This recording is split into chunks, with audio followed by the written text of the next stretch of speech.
বিসমিল্লাহির রহমানির রহিম। আলহামদুলিল্লাহ, সমস্ত প্রশংসা মহান আল্লাহ পাকের, যিনি আমাদের আদি পিতাকে পুতুল রূপে সৃজন করে তার নিজ ভাণ্ড থেকে আত্মা দিয়েছিলেন। আদি পিতার সেই আত্মা পেয়ে আত্মায় আত্মবান হয়ে মহারবের প্রশংসায় বলে উঠেছিল আলহামদুলিল্লাহ। আমরাও সেই অনাদিকালে সেই পিতারই মতো আকার সুরতের মানুষ হতে পেরে আমরাও যার যার নিজ নিজ আকার সুরতের দিকে লক্ষ্য করে একবার বলে উঠি আলহামদুলিল্লাহ। অতঃপর যে নবীন নবুয়তে আমরা এসে হাজির হয়েছি, তিনি হলেন বিশ্বনবী, সকল নবীন নবী, সকল কুল মাকলুকাতের নবী এবং এই ইসলাম ধর্মের প্রচারকারী এবং প্রতিষ্ঠাকারী সেই নবীর সামনে একবার খাস দরুদ শরীফ পাঠ করি। আল্লাহুম্মা সাল্লি আলা সাইয়্যিদিনা মাওলানা মুহাম্মাদ ওয়াসিলাতি ইলাইকা আলাইহি সাল্লাম। উপস্থিত আমার প্রাণপ্রিয় মুর্শিদ এবং দ্বীনি জীবের হেদায়েতি ভাই ও বোনেরা এবং আজকের জালসার যে মধ্যমণি আমাদের জাহাঙ্গীর আলম ভাই, তার মাধ্যম দ্বারা আমি সারা বিশ্বের মানব জাতিকে জানাই আসসালামু আলাইকুম ওয়া রাহমাতুল্লাহ। আজ সোমবার, প্রতি সোমবারের ন্যায় আমাদের মুর্শিদ পাকের উদ্যোগে এই অনুষ্ঠান হয়ে থাকে। আজও সেই অনুষ্ঠান আমরা করতে চলেছি। আমাদের মূল উদ্দেশ্য হলো আমাদের মুর্শিদ পাকের যে গুণগান আমাদের ভিতরে রাখা আছে সেগুলোই বিশ্বের মানব জাতিকে পৌঁছানো। এটাই আমাদের মুর্শিদ পাকের দেওয়া, এটাই আমাদের গুরু দায়িত্বের ভিতরে পড়ে। অনেকেই মুর্শিদ পাক উফাত হওয়ার পরে এখান থেকে সরে গেছে। মুর্শিদ পাক আজও পর্যন্ত আমাকে এখানে রেখেছে। অনেক ঝড় তুফান আমার উপরে বয়ে গেছে, তারপরেও আমাকে কেউ আটকায় রাখতে পারে নাই। আমার একমাত্র লক্ষ্যই হলো যে পর্দাটার উপরে আমার মুর্শিদ পাক বক্তব্য দিত, সে পর্দায় এখনো আমার পিছনে রয়ে গেছে, তার রংটা ঠিক একই ছিল। আজকে আমার মুর্শিদ পাকের কাছ থেকে হেদায়েত নিয়ে অনেকেই যায় তার নিজ নিজ আঙিনায় অনেক নকশা করে, অনেক ডিজাইন করে সেই মঞ্চ সাজায়ে সেই মুর্শিদ পাকের গুণগান করে, আর মুর্শিদ পাকের সেই পর্দার উপরে তাদেরকে দেখা যায় না। আর তারা মুর্শিদের দাবিতে আসে, আমার বুঝে আসে না। আমার মুর্শিদ পাক এত বোকা না যে আমার মুর্শিদ পাক তার যে আসনটা, সে আসনটা স্বর্ণ করে তাদেরকে হুকুমতি দিয়ে গেল, আর তারা সেই হুকুমের পার রয়ে গেল। অন্য অন্য দেশের পার তার দাবি ছিল না, তার দাবি একমাত্র তার গ্রামবাসীর পারই ছিল যে আমার এই অনুষ্ঠানগুলো তারা পরিচালনা করবে, আমার সন্তান ঘরে তারা দেখে শুনে রাখবে, এটাই তার আশা ছিল। আর এটাই আমরা হেদায়েতি ভাইদের জন্য কাম্য ছিল। কিন্তু আমরা সেটা না করে যেটা অতীতে ঘটেছিল সেটার পর ভিত্তি করে এখন পর্যন্ত তারা সে জায়গায় রয়ে গেল। আমরা অতীতে যেমন কোনো কিছুই ছিলাম না, আমার মুর্শিদ পাকের ইচ্ছায় আমাকে সকল দিশা দিয়ে গেল, আমাকে মানুষ হওয়ার মন্ত্র দিয়ে গেল। তুমি মানুষ হতে হলে তোমাকে এই এই জিনিসগুলো ধরে রাখতে হবে, এর ভিতরে যতক্ষণ তুমি আসো ততক্ষণ তুমি আমার হুকুমতের ভিতরে থাকতে পারবে। যখনই তুমি এখান থেকে সরে গেছো, তখন তুমি যে আম্মারাই ছিলে, তুমি যে অন্ধকারের জগতে ছিলে, আবার সেই অন্ধকারের জগতেই তুমি ফিরে যাবে। তোমাকে কেউ রোধ করতে পারবে না। আর যখনই তুমি আমার সেই দেওয়া কথাগুলো, আমার সেই ধর্ম যেভাবে তোমাকে গঠন করে দিয়েছি, সেভাবে তুমি যদি ধরে চলতে পারো, আল্লাহ পাকের ইচ্ছায় তুমি সেই তোমার সঠিক গন্তব্যস্থলে তুমি পৌঁছে যেতে পারবে। কিন্তু আরেকটি কথা বলেছিল যে আমি যে ধর্ম দিলাম, এই ধর্মের উপরে কোনো যুক্তি তর্ক চলবে না। এটা একটাই ধর্ম, এটা আল্লাহর ধর্ম। আমি আল্লাহর কাছ থেকে নিয়ে এসে তোমাদেরকে দিয়েছি। আমাকে ওখানে যাইতে হলে অনেক কষ্ট করতে হয়েছে, যে কষ্ট তোমাদের হলো না, তোমরা অতি সহজে পেয়ে গেছো।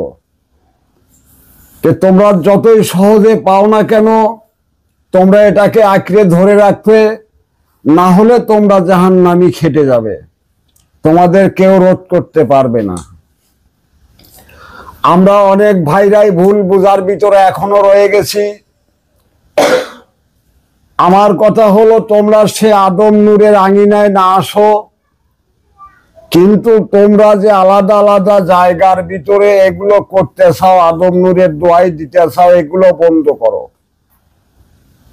আদম নূর এটা কখনোই মেনে নিবে না যে তার সাপ্তাহিক অনুষ্ঠানে তোমরা আসবে না, তার পূর্ণিমা রজনীতে আসবে না, তোমরা আলাদা আলাদা ধর্ম পালন করবে তোমাদের জায়গায় বসে বসে।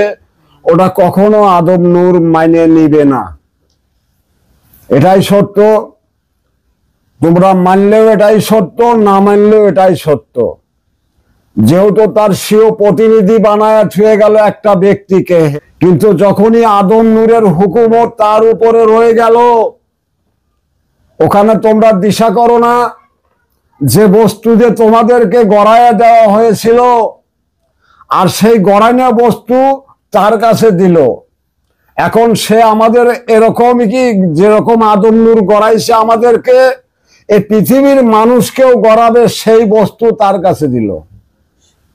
এই বস্তু কি নষ্ট হবে?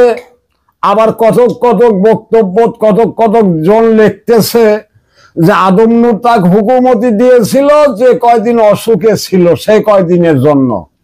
আচ্ছা, বুঝলাম, আদম নূর মারা গেল বা ওফাত হয়ে গেল, তখন ওই জিনিসটা কোথায় যাবে?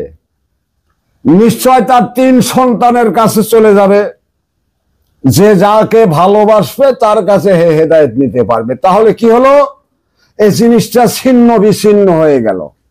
যে কারণে মুর্শিদ পাক বেঁচে থাকতেই একটা ব্যক্তিকেই সে তার প্রতিনিধি হিসাবে রেখে গেল।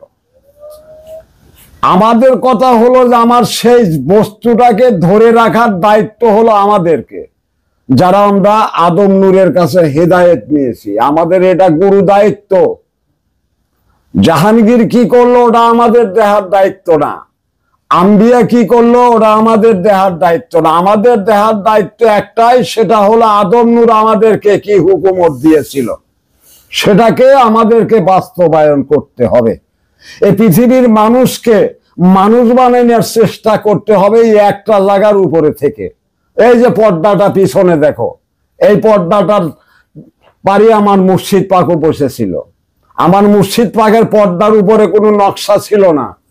এখন অতীতে যারা এখান থেকে ধর্ম নিয়ে সেই মুর্শিদের দোহাই দিয়ে চলে, তারা অনেক নকশা তৈরি করে ফেলেছে। আমার মুর্শিদের কাছে কোনো নকশাই নাই, একটাই নকশা, সেটা হলো মানুষ গড়ানোর নকশা। সে নকশা সে তৈরি করে, যে কারণে তার পর্দার উপরে কোনো নকশা তৈরি হয় না। তার পর্দার উপরে কোনো নকশা তৈরি হয় না। তোমাদের পর্দার উপরে নকশা তৈরি হয়, যে কারণে তোমরা ওই নকশার উপরে দাঁড়ায় মনে করো যে আমরা কত বড় কি হয়ে গেছি। এটাই তো, তোমরা গৌরবী হয়েছ। তোমরা কোরআনের আয়াতগুলো দেখো না, যে আমি যদি একটা বিন্দু অহংকার করে থাকি সেই ইবাদতের ভিতরে, যদি আমার বিন্দু পরিমাণ আমার ইবাদতের অহংকার থেকে থাকে, কোরআন দেখো, আমরা তো পড়তে জানি না, তোমরাই না বলো, তাহলে এই আয়াতগুলো আমরা কোথায় পাই? এটাও তো লক্ষ্য করো না। আদম নূরকে মূর্খ বলেছে, আদম নূর সমস্ত কোরআনের আয়াত সে একটা একটা করে দেখায় দিয়ে গেছে, তাকেও তো মূর্খই বলেছো। কিন্তু হে তো মূর্খ ছিল না, সে কোরআন আলা ছিল, তার উপরেই কোরআন, সেই কোরআনের মালিক নাজেল করেছিল তোমার নবীর মাধ্যম দ্বারা, যে কারণে তুমি মানুষ সুরত পাও, তাছাড়া পাইতে না। কোন কোরআন কোথায় সেট করে তুমি কি তা জানো? বক্তব্য অনেক বড় বড় দিতে পারো, আগে আল্লাহর বাস্তবতা জানতে শেখো, তাহলে সব দেখতে পারবে যে কোথাকার জিনিস কোথায় এসে সেট হয়েছে। আদম নূর এভাবেই দেখায়া দেখায়া দিয়ে গেছে। তুমি ইবাদতের ভিতরে অহংকার করলে তো অহংকার তোমার ভিতরে রাখা যাবে না, ওখানে কোনো কিছুই রাখা যাবে না। আদম নূরের হুকুমত ওখানে চলবে, আর কোনো কিছুই চলবে না। আদম নূর তো এটাই বলেছিল, গয়াকাশী বৃন্দাবনে নাই, তোমার কাছে আছে। মক্কা মদিনায় যাইতে হয় না, তোমার কাছে আছে। তোমার আল্লাহর রশি তোমার কাছে, ওখানে রশি ধরে থাকো, তাহলে তোমার আল্লাহ পর্যন্ত পৌঁছে যাবে। তাই তো ওই রশি ছাড়িয়ে দিলেই জাহান্নামে যাবে, আল্লাহকে দেখতে পারবে না। তাহলে রশি শক্ত করে ধরো, ধরার মতো ধরো, তাহলে আদম নূরের দিশা তোমার ভিতরে আবার জাগবে, আবার জাগবে। আর যতক্ষণ তুমি ওই রশি ছাড়িয়ে দিয়ে চলবে, ততক্ষণ তোমার ভিতরে এত কিছু আসবে, যুক্তি তর্ক আসবে, লেখালেখি আসবে, ভালো বক্তা সাজবে। যখনই রশি ছাড়িয়ে দিবে তখনই এগুলো সাজবে। আর যখন রশি ছাড়বে না, তখন ওই একটা রবই তোমার কাছে যথেষ্ট হয়ে যাবে, আর কোন রবের তোমার দরকার পড়বে, কোন রবের দরকার পড়বে না। একটা রবই তোমার সব রবের সঙ্গী করে নিয়ে যাবে। আর তুমি সেটাই ছেড়ে দিয়েছো, তোমার সঙ্গী কেটা হবে? কেউ হবে না, সব মাটিতে মিশে যাবে, সব মাটিতে মিশে যাবে, একটাও তোমার সঙ্গী হবে না। এটাই সত্য। তাহলে ফিরে আসো, যদি ভুল করে থাকো তাহলে আবার সেই জায়গায় এসে তওবা নাসুয়া পাঠ করে সেই আদম নূরের আবার সেই হুকুমতের পাঠ দাঁড়াও, দাঁড়ায় সেই দিনগুলো আবার তুমি দেখতে থাকো যে আদম নূরের দিন কি ছিল অতীতে, আবার সেই দিন আমি নিলাম, আবার সেই দিনে সেগুলো দেখা যায় কিনা তুমি দেখো। তুমি তাকে হিংসা করতে পারো, কিন্তু ওখানে হুকুম তো আদম নূরেরই আছে, আর তো কারো নাই। আদম নূরই তো দাবি করেছে আমি আদম হয়েছি, আল্লাহ নূর হাসিল করেছি। আর তো কেউ বলতে পারে নাই, বিশ্বের অনেক মানুষই হেদায়েত দিয়েছে, কেউ আকার সুরাতে এনে দিতে পারে নাই। ধর্ম অনেকেই দিয়েছে, ওই অদেখা আল্লাহকে সাক্ষী করেছে যে আমি একদিন তোমাকে সেই দেখাই না আল্লাহর কাছে নিয়ে যাব, আমাকে যদি শক্ত করে ধরো। আসলে কিছুই না, তার মানে ওকেই ধরা যাবে না, ওই কিছু না। তাহলে তোমার আল্লাহকেও ধরাবে কি করে? তার মানে আল্লাহর আকারও জানে না, সূরতও জানে না, আল্লাহ কি বস্তু তাও জানে না, জান্নাত কি তাও জানে না, জাহান্নাম কি তাও জানে না। যে কারণেই ওরা হেদায়েত দিতেছে, আর তোমাকে ওই একটার পর দাঁড় করাইতে, তুমি আমাকে বিশ্বাস করো, আমাকে বেশি বেশি দান করো, আমার কাছে আসো, বেশি বেশি মেলামেশা করো, আমাকে একবারে তোমাকে মালা করে লেও, তাহলে আমি তোমার সঙ্গী হলে তোমার আল্লাহ পর্যন্ত পৌঁছা দেব। আসলেও শয়তানি করতেছে, আসলেও শয়তানি করতেছে, তোমাদের এই দিশাটাই আসতেছে না।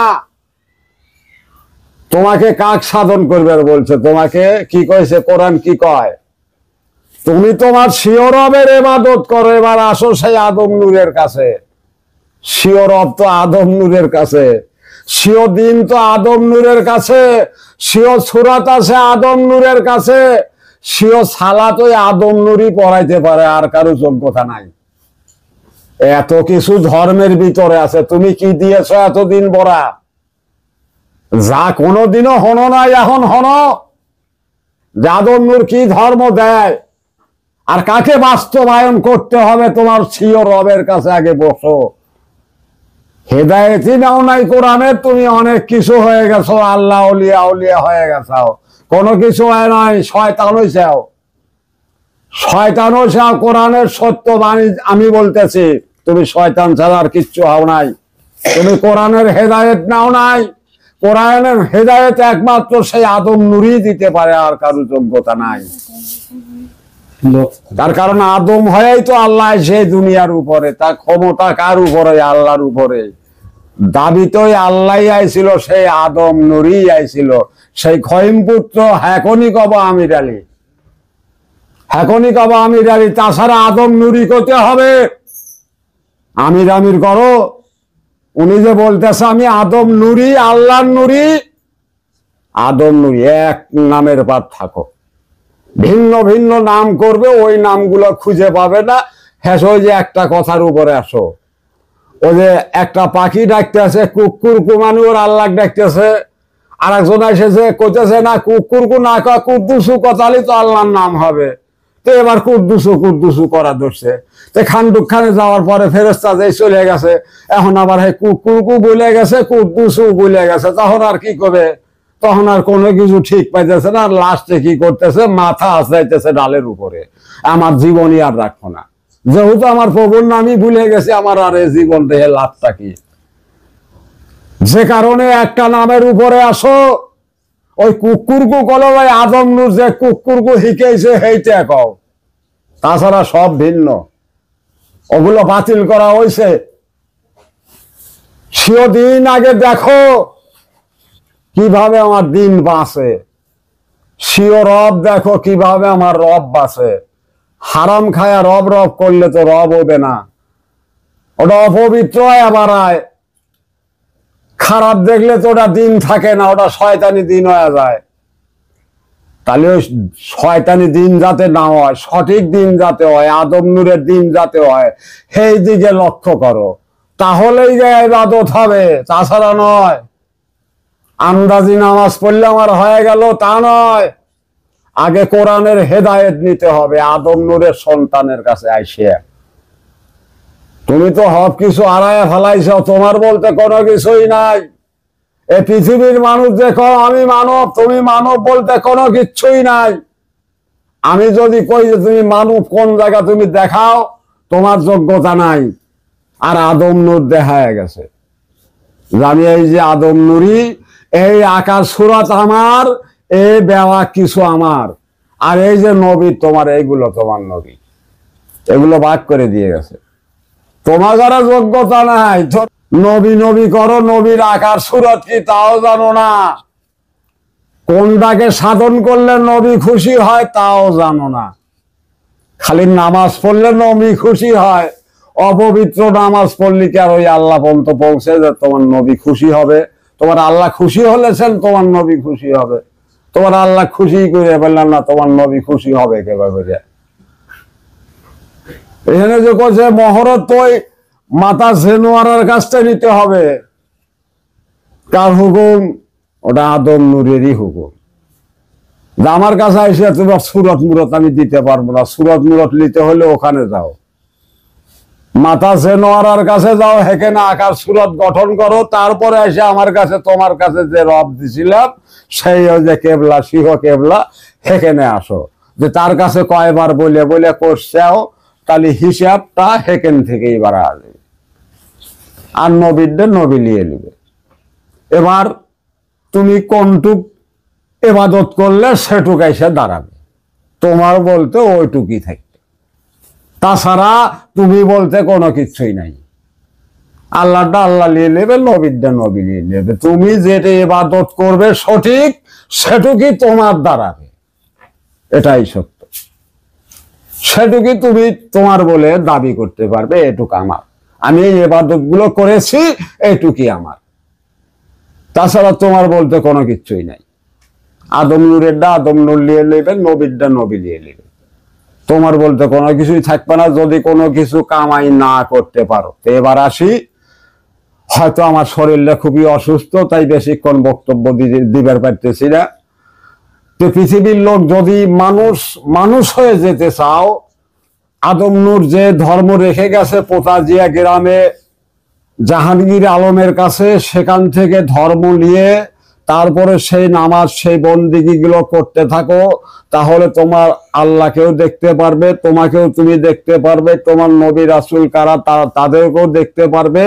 যতক্ষণ তুমি এখানে এসে হেদায়েত না নিবে ততক্ষণ তুমি তোমাকেও দেখতে পারবে না, কোনো নবী রাসূলকেও দেখতে পারবে না, কোনো দেব দেবতাকেও দেখতে পারবে না, কোনো সৃষ্টিকেও দেখতে পারবে না। তুমি জান্নাত কি জাহান্নাম কি কোনো কিছুই বুঝবে না। আর যখনই তুমি হেদায়েত নিবে তখনই তুমি বুঝতে পারবে সেই আল্লাহ কি আর আল্লাহ কোথায় লুকায়া ছিল। আর সেই লুকায়না আল্লাহকে পরিষ্কার করে দিয়ে গেল কেনা, সেই আদম নূর। যে নূর আল্লাহতে ছিল সেই আল্লাহ নূর আদম ধরেছিল, সেই আদমের থেকে বের করে নিল খয়মপুত্র আমির আলী, নিয়ে উনি লাস্টে এসে দাবি করলো আমি সরাসরি সেই আদম নূরই ধরেছি। যে নূর আল্লাহ থেকে এসেছিল আদমে, সেই আদম থেকে আমি নূর হাসিল করে নিয়েছি। এ নূর আমার নূর, আমি সেই নূরের মালিক। ওনার সেই দিনগুলো ধরে রাখো, ওনার যে হুকুমগুলো তোমাদেরকে দিয়েছিল সেগুলো সঠিক করো, তারপরে নিজেকে দাবি করো যে আমি এই ইবাদত গুলো করতে পারছি। হে মালিক, তুমি আমার এই ইবাদতের বিনিময় আমাকে তুমি এখন কি দিবে দাও। চাওয়া যাবে না যে আমাকে এইটা দাও, চাওয়া যাবে না যে কি দিবে দাও, আমার এই ইবাদতের বিনিময় কি দিবে তুমি দাও। তাকে যে কইতে চায় যে আল্লাহ মানছে, এখন এই যে গাটায় গাটায় দেখতেছি অনেক জান্নাত পাওয়া দিয়ে দান খয়রাত করবার করতেছে। কি কয় দানকারীর পিতা মাতা আল্লাহ সুখে রাখবি, কবরে নূরের টুপি মাথায় দিয়ে উঠাবি রোজ। যদি দান করলি এত কিছু হয়, তাহলে তো এই ইবাদতের আর দরকার পড়ে না। 2 টাকা ওই গাটায় দান করলাম, তাহলে আমার আর নামাজ কালাম পড়া লাগলো না, আমার কোনো কিছুই আর করা লাগলো, ওই দান করলি হয়ে গেল। এই যে মিথ্যাচারিতা করতেছে, এই সত্যগুলো তোমাদের ধরার ক্ষমতা নাই যতক্ষণ তোমরা এই ধর্ম পালন না করবে।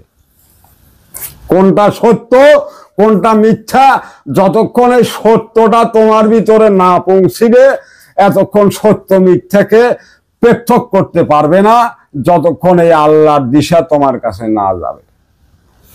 অর্থাৎ এই আল্লাহর দিশা নিতে হলে অবশ্যই তোমাকে সেই আদম নূরের সন্তানের কাছেই আসতে হবে। আসে সেই দিন সেই রব সেই সূরত সেই সালাত নিয়ে তুমি আল্লাহর ইবাদত করতে থাকো, তাহলে তুমি সব আল্লাহর দিশা পেয়ে যাবে। এ বলেই আজকের বলা বক্তব্য শেষ করতেছি। সুবহানাল্লাহি বিহামদিহি, সুবহানাল্লাহি আলিউল আযীম। সবার প্রতি আমার সালাম, আসসালামু আলাইকুম ইয়া রাহমাতুল্লাহ।